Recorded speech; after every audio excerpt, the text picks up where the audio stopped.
Hello everybody, I'm Doug Wright, and this is Sports Done Right for the month of August 2024.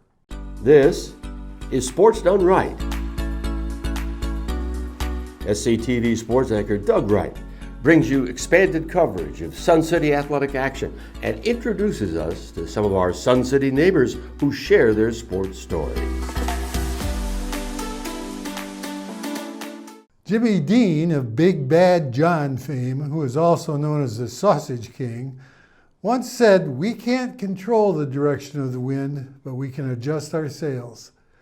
This month, we'll focus on people who have had to face adversity, but who, with the help of local Section 501c3 organizations and a plethora of volunteers from Sun City, have moved forward and continued to live rather than quitting. In June, Hidden Cypress Golf Club was the site for the adaptive golf experience held here for the third year in a row. Let's take a look. Well, it's a beautiful June day, and we are at the Hidden Cypress Golf Club at the driving range for another episode of Adaptive Golf. Now, we've done this, and Adaptive Golf is an organization that creates opportunities for people with disabilities, injuries, whatever, who are avid golfers to get back and swing a golf club. So we'll talk to Charlie Kent and Steve Giamono, who's the executive director of Adaptive Golf, about the event and about their mission. Let's go do it. Well, Charlie, we've covered this event several years, but tell me, briefly, just summarize what it's all about today. So we're hosting the Adaptive Golf Experience, which is based in Beaufort. Kind of now it's become an annual tradition to have the group come out here. I'm actually a board member of the organization. So, we love reaching out to the community to try to get new folks to participate. And part of our community outreach is to do the program here at Sun City. Well, I noticed that there are more Sun City participants this year and more in general. And how many people do you think you'll be reaching today?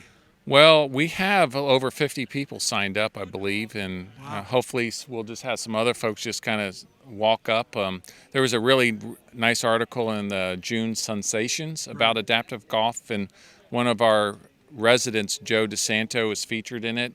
He's the classic story of what this is all about. Someone who's been sitting at home unable to golf because he's lost his balance, and because of the adaptive equipment, which is these special carts that can help people out of a chair swing a club, or if they have balance issues, we have the solo rider cart, and we have one here at Okatee. It gives someone the confidence that they can swing a club and not lose their balance, and that's what happened with Joe. And hopefully we'll reach out to other residents that are in that type of situation. Well, Byron, you are an active participant in adaptive golf, and you've been doing this for several years. You still enjoying it? Oh man, I love it. Every chance I get out of here, I try my best to get out of here. And how many events do you get to participate in per year? Well, usually every month I'm at every clinic they have. And if they have competitions and stuff, like say they got a long drive competition, or like sometimes they got tournaments, I try my best to get in every tournament that they have too. Okay. And my team actually won first and second place in the last couple tournaments they had. Well, that's fantastic. And this is quite a chair you're in. It looks lightweight. Can you take it on the greens? Oh yeah. Yeah? Yep, called the Pellmobile, and it rides just right. Okay. It does better on the grass than it does on the concrete. All right. Well, I'm glad you're here again. Good to see you, and enjoy your day. Yes, sir. I plan on it. We're with Laura Stricker, who apparently is part of this organization, and it looks like she's going to be registering people. What are you all about today, Laura? Today we're just trying to get everybody registered for the ice cream truck that we're bringing in, and then for lunch, and then the door prizes, so everybody can just have a good old time out here. And how many participants are you expecting today? Expecting at least 50, if not more. We do the adaptive golf experience over at Paris Island for about the last 10 years or so. And so what I'd like to do is do a quick assessment of your strength, motion, grip, balance, see what kind of help you need, and then we'll try to set you up. Have you been playing any golf lately? No. Okay. So first thing I'd like to do is test the strength in your arms and see how well you're moving. Can you put your arms over your head? With one. Let me see how well. Okay. Good. Does this one move at all? Moves, but Let me see. Can you scratch your head? No. Okay. Put your arms up like you're going to get in a fight. Hold it there. Don't let me move you. Excellent. Put your arms up like a chicken. Hold it there. Good. And straight out like Superman. Good. Don't let me bend it. Good. Give me a good squeeze. Excellent. I want you to. Are you right-handed or left-handed? well, Prior to the stroke. prior right-handed. You were right-handed. Okay. So what I'd like to see you is make a fist with your left hand and punch my hand. Punch this hand. Good. And punch this hand. Oh, good. So what I'm looking for is how smooth your movement is. Do you have trouble seeing over here? No. Okay, you can see my fingers okay? All right. Next I want to test your leg strength. Let's do the good leg first. Bring that knee up till it touches my hand. Don't let me push down. Good. How about this side? Okay, pretty good strength there. And set them down. And push out against my hands. Good. And in against my hands. Good. How about point your toes up in the air for me? Okay. Do you wear any kind of brace on this Yes, leg in yes, AFO? yes. Do you have it with you today? No, with me. Not with you. Okay. So the way this works is you can come up to the golf ball and just clip this little button right here and it will stand you up. And that way you can just kind of lean against it as you swing one-handed. You can even stand up completely and just let it touch the back of your legs. And if you feel like you're gonna fall, you just kind of sit down. Standing right there, I'm gonna try to knock you down again. Hold on. Feel how that won't let you go anywhere? Yeah. That's the idea. So no matter where you go, that belt will give you the support you need to give it a try. So nice and easy. For starters, I don't want that to hit the ground, but let's choke down just a little bit. And I just want to see you first try to swing that way for me. Good, a little bit further. Good. And now the big thing we're going to look for is after you finish your swing, that you wrap it around your head. Okay? That's where you're going to be able to generate the power. Let me see you bring it back and point the club straight up in the air. Good. You want to be able to get it to there. Okay? And now let me see you slowly bring it through and point it straight up in the air. There you go. So then you'll be able to use this hand, and this is the accelerator. So you'll slowly give that a squeeze, and then that will stop it. You got it. All you have to do is let go of the accelerator, and it'll stop. But if you had to stop quickly, you give that a pull. Okay. So this works as a tiller. It allows you to drive. Do a little practice. All right, let go and stop, and pull the brake. The second shot would be your approach shot. Third shot would be a short game shot. Maybe you miss the green, you have a chip, or you're in the bunker. And then the fourth shot is putting. Now, it's been statistically proven that they're all important shots, but they do have a ranking of most important to least important. Elbow muscles. You don't want to tear anything like I have. Yeah. Back with still being able to look at the ball. And then rotating forward, trying to get your belt buckle toward your target. Let's do a couple of those. Rotating. There you start to go down.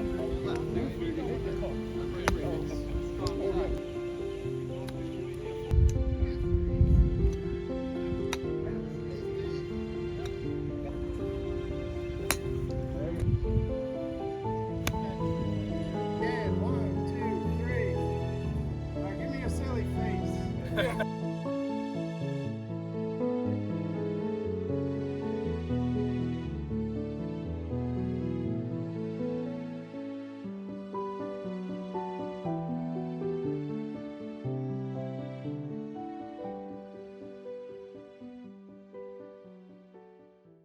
On June 29th, a team made up of Sun City residents took part in the Beaufort Dragon Boat Races and raised a record sum of money in support of this organization.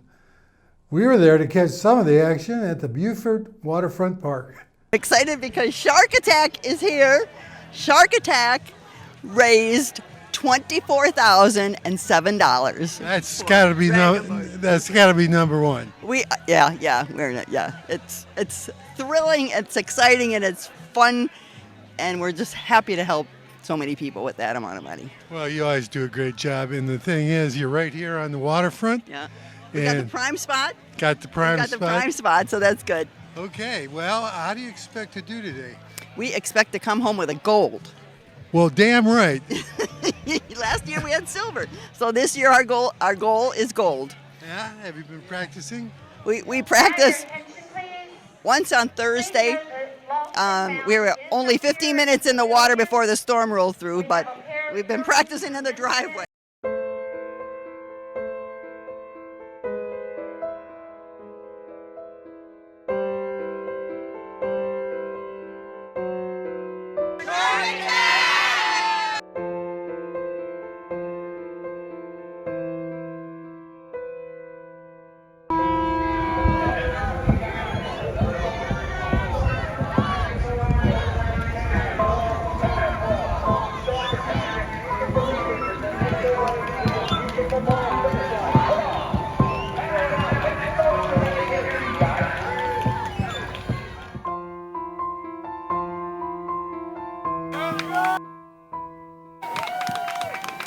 Yet another organization was supported by 288 golfers at the annual Folds of Honor tournament.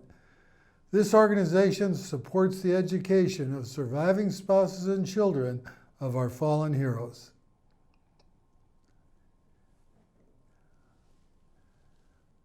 Recently, 2 champions were crowned in the Sun City Golf Club Open. We spoke to them about that experience and what comes next. Good luck to both in the national tournament. Well, we are at Okatee Creek Golf Club here on Saturday, July 6th, for the annual Folds of Honor Golf Tournament, another tournament dedicated to charity that aids the families of fallen heroes and first responders, fallen veterans and first responders. They're all heroes. You can see people lined up in the red, white, and blue getting ready to tee off. And today's format is a step-aside, and we'll learn more about that as we go along. And I think it's going to be a great day. It's in the low 80s, and it's a beautiful day here. So we'll try and talk to some of the participants about why they're here, and also catch some of the action. All right, we're with the defending champions from last year's Folds of Honor, and they're back again for another shot. And Renee, I'll start with the lady first. You pretty excited about defending? Absolutely. We have a great team. And how long have you been a team? Well, we played last year, and I've had Harry on a team, I think, the entire 3 years we've been here for something. So, and he brought on Bob, so we're good. And, of course, Rick. Sound good. I was going to say, yeah. Who brought on Rick is the real question. I did. Okay. Package deal. I ride that a lot. Well, we wish you the very best, and playing a step aside today. Yeah, step aside is pretty good. I'm gonna hit all the best tee shots, and then I get to watch the second shots. All right, yeah, that's the critical shot. All right, with Jack and Barbara Simpson, and Jack, this is step aside. You've ever played one? Yes, I have, and I just hope I'm stepping aside a lot. That means I'm hitting good shots. Well, yeah, good, and then everybody else can pick you up. That's right. Why is this tournament in particular special to you? Just because it supports the military, and we've been playing in it since it started, and the money that they make all goes to a great cause. This is the Folds of Honor tournament. We're with the Kleins, and tell me, what makes this tournament special? Well, it's something that we've been supporting for as many years as they've had it, and it's nice to do something for our veterans and their families. You've played in this before, Folds of Honor? Yes. Okay, every year, huh? Just about. Yeah. I see the shirt, very nice. Yep. All right, well, good luck today. I'm all for it. My brother retired in the service. Support the charity, support the veterans and the first responders who sadly have been lost, and to help their families with educational costs and other things. Folds of honor, remember that, and get involved. This is Doug Wright for Sun City Sports.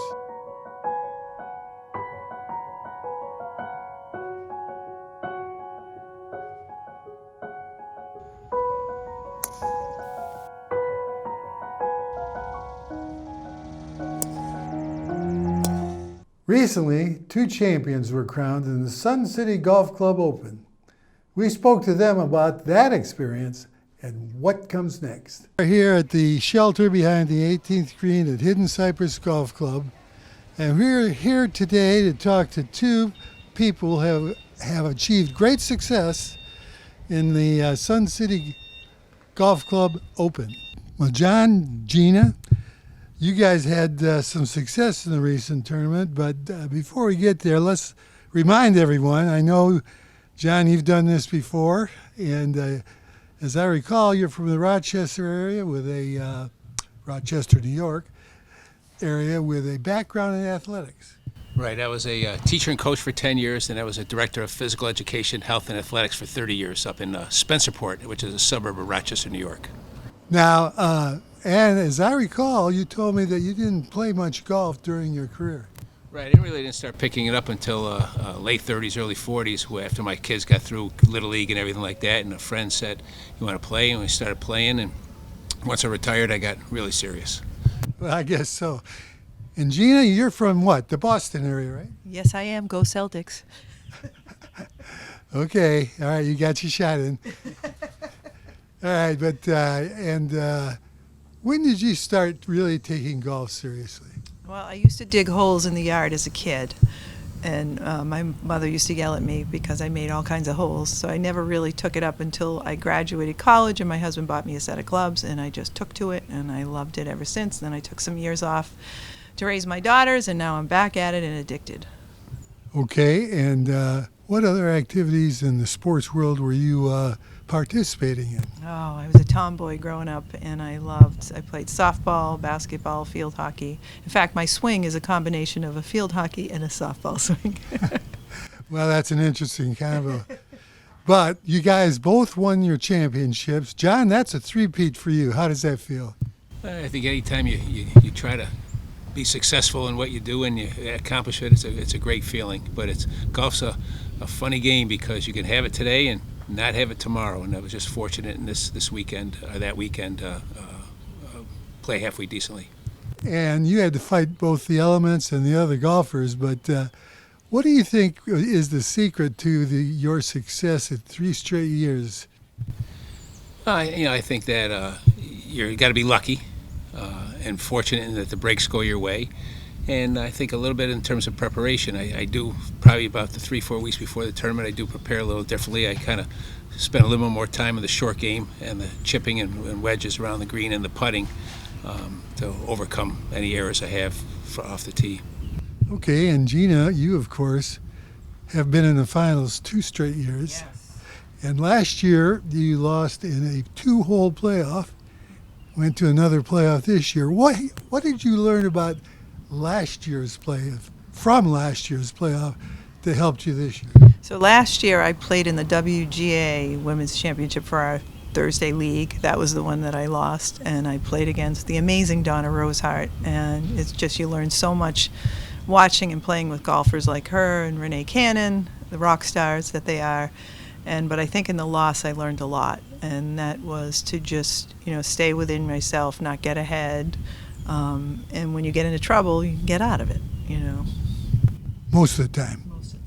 Okay, and who was your playoff opponent, and how did it go? I played on the final day. I played with Donna Rosehart and Barb Hesimovich, who is a wonderful golfer from Massachusetts that I've long idolized from up there. And I had a good lead coming out, and I just was on autopilot. And then when the pressure starts to mount a little bit, the shots start to go a little errant. And I gave up some strokes and ended up having to go to a playoff hole with Barb, who is just such a solid golfer and solid person. And I was just, just able to do what I can and pull out a par and win. And Well, maybe that was last year's experience that caused you to buckle down and do it. yeah, you have to stay within yourself, and I think a lot of times you get caught up in the worry and whatever, and you just stay within yourself, one shot at a time, and to play with your heart. Playing with love, because I love this game. I love everything about golf. I love practicing it. I love watching it. This championship comes with a little nice little prize at the end, and that's the national tournament. Tell us a little bit about that. So fortunately, Sun City Hilton Head Golf Association will sponsor us to go to the National PGA Club Champion Tournament. They pay our entry fee. We have to pay everything else, but that's a big chunk that really helps out. And been fortunate enough to go before, and it's a great tournament. That's a 3-round tournament, and this year it happens to be at Lake Oconee in Georgia at the Reynolds Plantation. You guys are great champions. You've been there before, and I hope you do well in the tournament. And thanks for spending some time with us. Good luck to both in the national tournament. Norma Taylor recently went inside on a searingly hot day to speak to Ron Metcalf about the activities of our table tennis club, where play continues year-round in air-conditioned comfort. Well, I'm here with Ron Metcalf, and Ron is the president of the Table Tennis Club. Ron, tell us a little bit about the club. Well, we have right now between 220 and 225 members, and we have several different skill levels, and they meet several times a week with their skill level, and possibly we combine levels for certain days, and everybody has a lot of fun with it, a lot of fun. Well, this is a great, great sport when the temperatures are in the 90s. So let's go inside and see what's cooking. Good. Sounds good. We're in here inside now, and it's nice and cool. Talk about some of the things, like someone like me who's a new player. What do you do for new players? Well, probably the main thing is once a month we have an orientation for all new players. It's the third Wednesday of each month, and the players come in. And like I said, sometimes we may just have 1 or 2, sometimes we have 5 or 6. And we go over all the rules that some people's never played doubles before, have no idea what's entailed in that. We explain the rules, we explain the different formats that we play with. It's mostly doubles here because of our age, but we do have a couple of days slotted for singles also for the people that want to play singles. But we teach a little bit of everything. And we have a vice president named Dan Costanza who runs all of our clinics. We have several clinics, and he does a fantastic job. He has done clinics on the legal serves. He does different stroke clinics on forehands, backhands, how to cut the ball. There's a whole lot involved that people just don't know about. So he does a great job with that. Now, in some of these clinics, do you have to pay for the clinics? No, the clinics are free. All he asks is that they sign, and he's using a Team Reach app now. And so you sign up, and when there's enough to do a clinic, he'll have a clinic with them and go over certain aspects of the game. Okay. And there are a few tables in here, 3 tables. Sometimes I would imagine they're pretty busy. Especially some of the mornings, like Sunday morning. I came in here a couple of weeks ago on a Sunday morning. The tables were full, so that's 12 people, and there's 12 or 13 sitting waiting to play. So 20, 25 people is not uncommon. No, yeah, it's not a huge room. Especially in the summer, like you said, when it's hot out and it's 68 degrees in here, it feels great. Oh my gosh, you almost need a jacket. It's so nice and cool. Until you get up on the tables. And Ron, you also have a ball machine, do you not? We do. A lot of people have never heard of that for table tennis, but we set it on this table right here. It hangs on the end of the table. It's got a big net. And we have 3 gentlemen that do a fantastic job of taking turns and setting that up and running it for the individuals that come in. For any club member, any skill level, they come in and get in line if there's a waiting line, and he'll get them up on the table. If they want to work on a certain stroke, he'll set it up for that. It oscillates just like a tennis machine does, and it's been very popular here recently. Okay. And for somebody who's like a novice or me who has played, years and years ago, are there certain schedule that, novices come at a certain time? Sure. We have a schedule that beginners have a certain day they can play to try to meet other beginners. That's the hardest thing with beginners, is getting them together because they don't know anybody. But then the novice and the intermediates are the biggest group we have in here. So Some days it's set just for intermediates. Some days it's novice and intermediates together.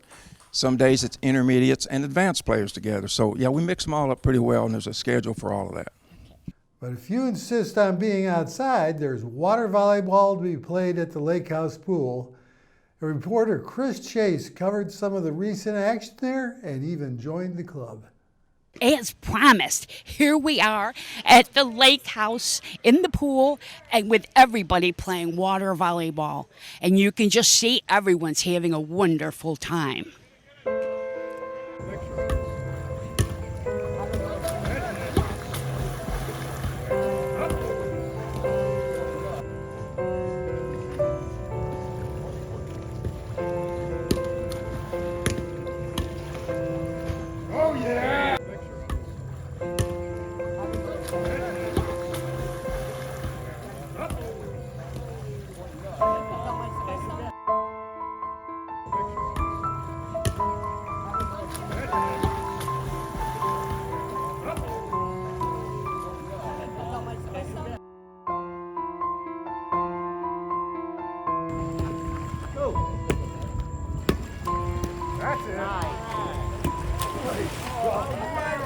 Rick, volleyball. Yes. Everybody loves volleyball, including me. I just signed up for the water volleyball. Right. Tell me a little bit about what they're doing here today. Well, today we're having our open house, but it's typical Saturday for us. It's Saturdays at 9 a.m. We start off with our court volleyball, and the members sign up on our Team Reach app, and everybody shows up at 9 a.m. and we play some volleyball. Some competitively, and so it's for fun primarily, but everybody's here to play the sport. Now, you have different age groups, too, ranging from what to what? Yeah, well, we play a co-ed game, and, boy, the ages of our club probably ranges from late 50s to early 80s. We have a gentleman in his early 80s that strong volleyball player. Like the rest of us, we all don't move like we used to, but he's got skills, and he plays very well. Yeah. Speaking of not moving like you used to, I signed up for water volleyball. Could you tell me a little bit about what I can expect? Yeah, well, our water volleyball is it's more fun. We don't take it, rules-wise with volleyball, we don't take it as seriously. Get the ball over the net, however you can do it. And we don't expect people to have to hit the ball over the net. If they don't have the skill to do that, they can throw the ball over the net. So it's a back and forth. It can be a raucous game, but it's more for fun, where the rules are not followed that much, where it's a little more serious rules-wise. We follow that here on the court. Now, do you have any where we go out of Sun City to play other teams? We've only done that from the standpoint of the senior games, the South Carolina senior games, and we typically do that in May every year. That's when that happens. And, we've had some great games at that event. Yeah. That's excellent. Now, if you want to play here, this is New River, which I just found out. Park, right? Yeah, New River Sports Park, where behind the baseball field, where the pickleball courts are and the volleyball court. Now, what about water? Water's at Lake House during the summer season. I think we get out there April 1st through the end of October. And then we move into the Perrysburg indoor pool for the winter season. So we play water volleyball all year round. We play court volleyball all year round. 3 days a week here, Tuesdays and Thursday evenings, and then Saturday mornings. And then water volleyball at the Lake House is Mondays and Fridays, evenings, 5 p.m. And then we typically are Mondays and Saturdays in Perrysburg in the wintertime. And now, one last word. People with disabilities or unforeseeable medical conditions have a choice to make.